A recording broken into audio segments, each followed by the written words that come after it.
spectatrices, tempo spectateurs, tempo spectatrices, rebonsoir. Nous sommes de retour pour la suite de notre émission de ce samedi 12 octobre 2019. À présent, nous allons braquer nos radars sur Fort Gnassingbé, désormais le Messi le Lionel Messi du football, de la politique togolaise. Et comme vous le voyez, il est en train de, c'est pas, de taper dans le cul. Il a la compétition dans les jambes et il s'apprête. Vous voyez face à face avec le vrai Messi et lui, le faux Messi, ils sont là face à face. Et nous allons essayer de vous amener à comprendre pourquoi nous vous présentons ces images. Nous vous présentons ces images tout simplement parce qu'il y a eu une comparaison inopportune d'un ministre de la République, de la monarchie togolaise. Excusez-moi, parce que la République a cessé d'exister au Togo. Nous sommes dans une monarchie pure et simple. Alors, un ministre de la monarchie de Gnassingbé est allé, n'est-ce pas, sur les ondes à la télé. Je pense qu'il a vous pouvez jouer la vidéo pour nous, M. Malik. La vidéo du ministre Bawara qui parle de Messi, de la politique togolaise. Nous allons faire découvrir cette vidéo et écouter ses propos avant de pouvoir, n'est-ce pas, joindre l'acte à la parole. Je vous remercie.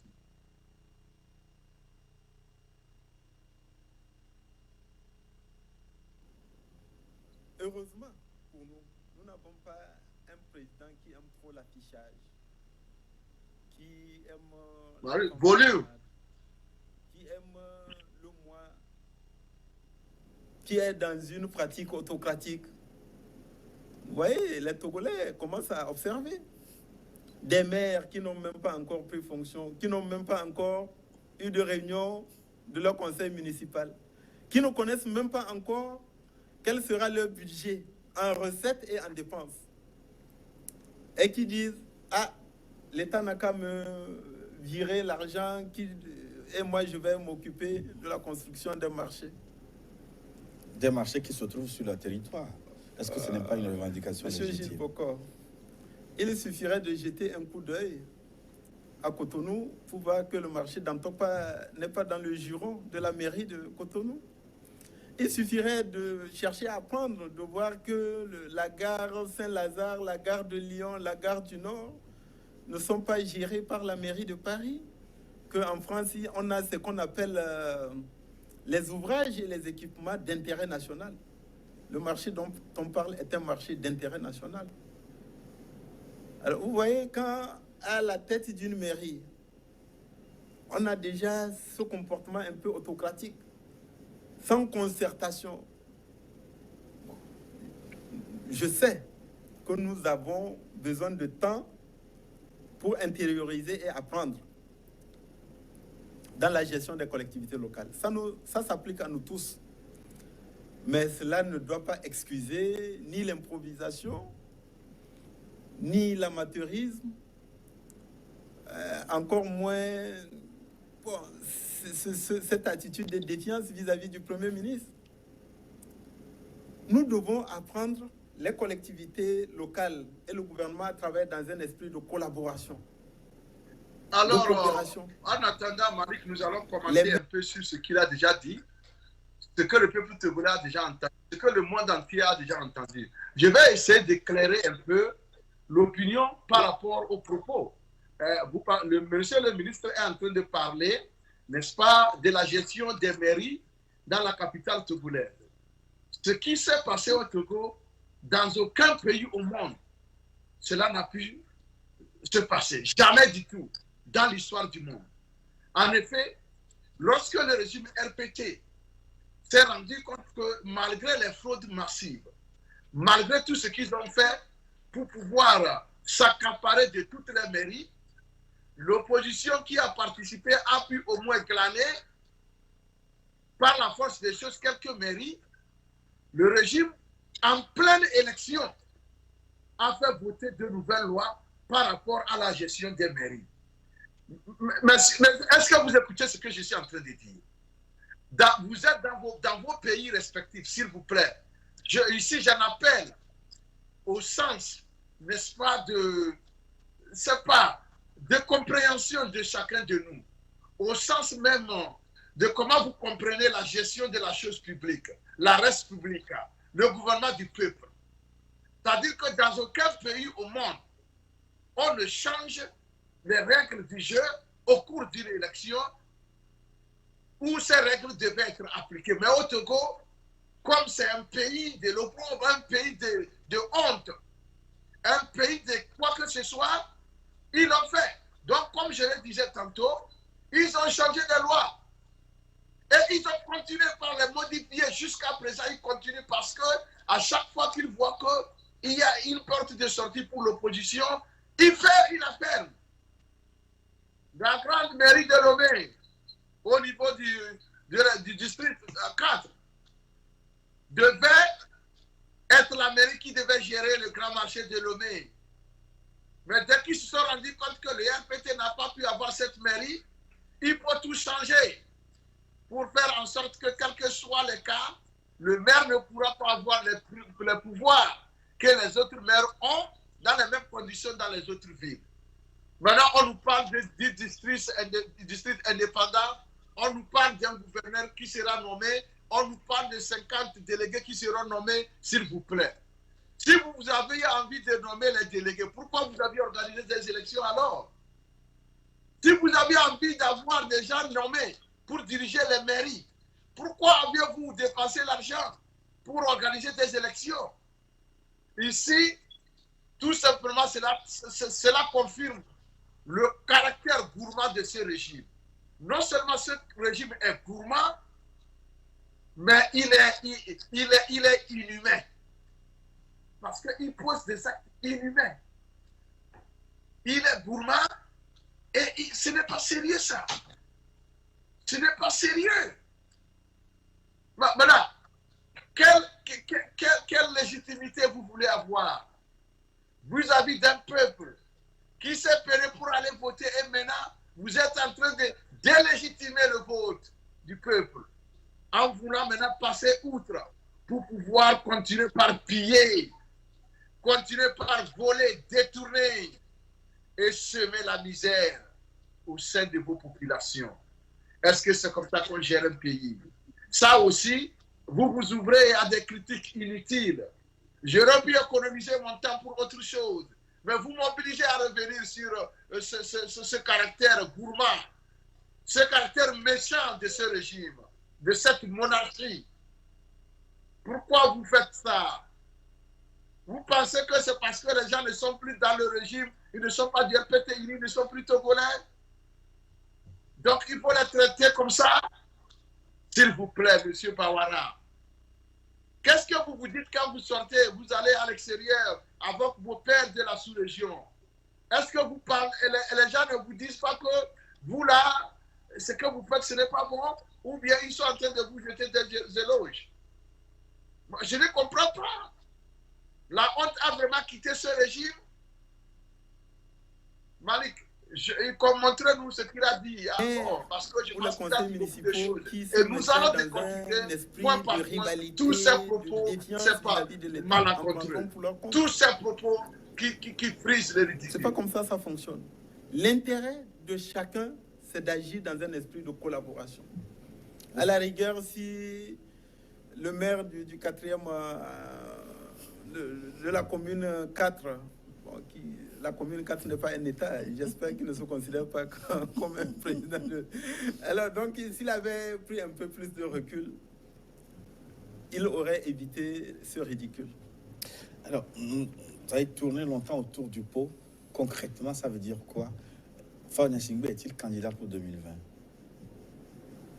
Si vous êtes l'équipe de Barça et vous êtes en Champions League, parce que nous allons à l'élection présidentielle, vous avez Messi qui est en pleine forme, en pleine possession de ses capacités.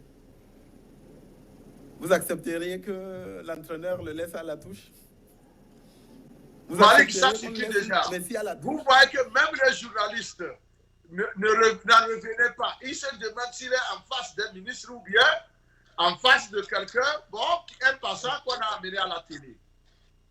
Vous vous rendez compte de l'analogie?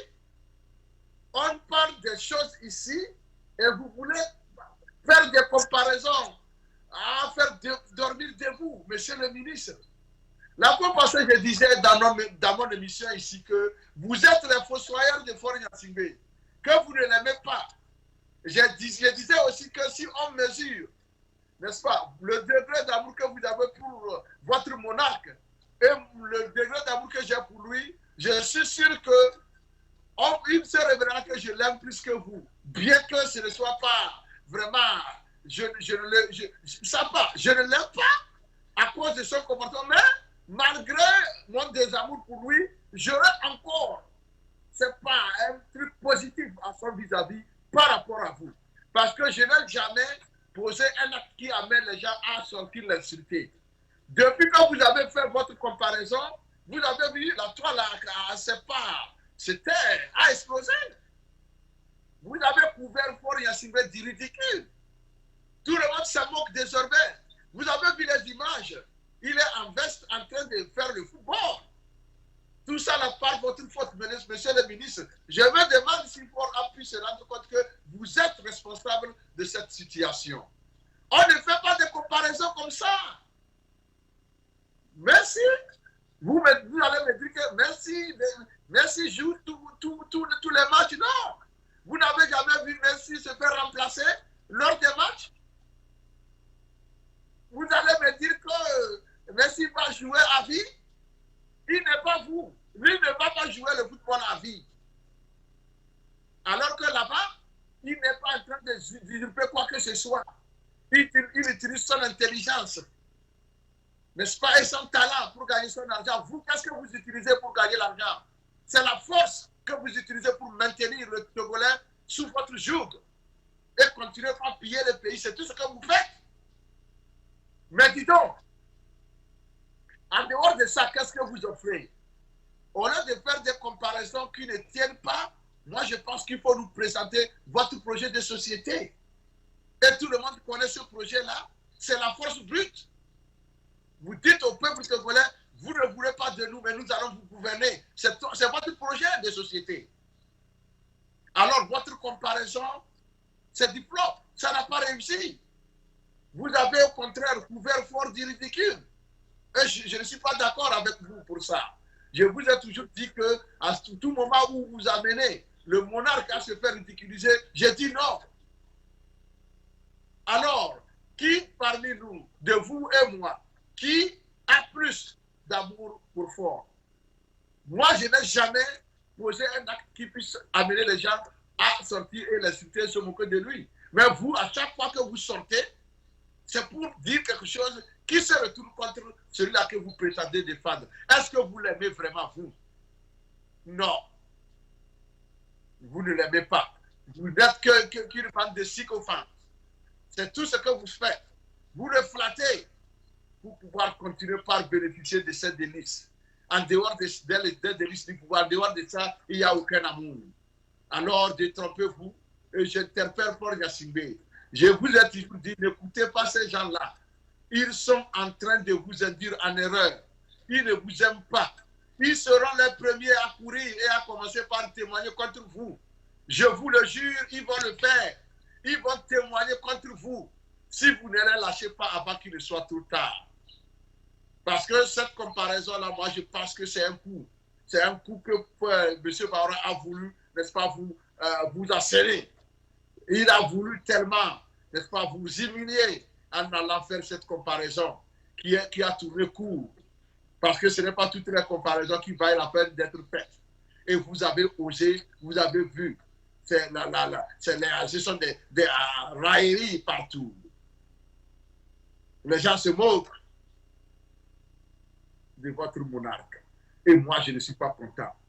Bien que je sois contre ta façon de gouverner, en tant qu'humaniste, je place l'homme au centre de mes préoccupations. Et par conséquent, je ne veux jamais voir un homme souffrir, soit, n'est-ce pas, par l'abus d'un autre, ou soit par la brutalité de l'autre. C'est pourquoi, pour moi, je dois protéger et je dois défendre tout le monde, y compris vous, qui êtes en train de semer la désolation dans la République. Et vous me montrez, M. Kaboua, c'est un autre cas. un caméléon de la politique togolaise. Je ne sais pas comment il s'est retrouvé devant moi, mais il s'est amené. C'est l'homme caméléon maintenant de la République. C'est lui qui tient des propos à dormir les gens debout. Parce que désormais, il est décidé à tout faire pour le maintien du fort au pouvoir.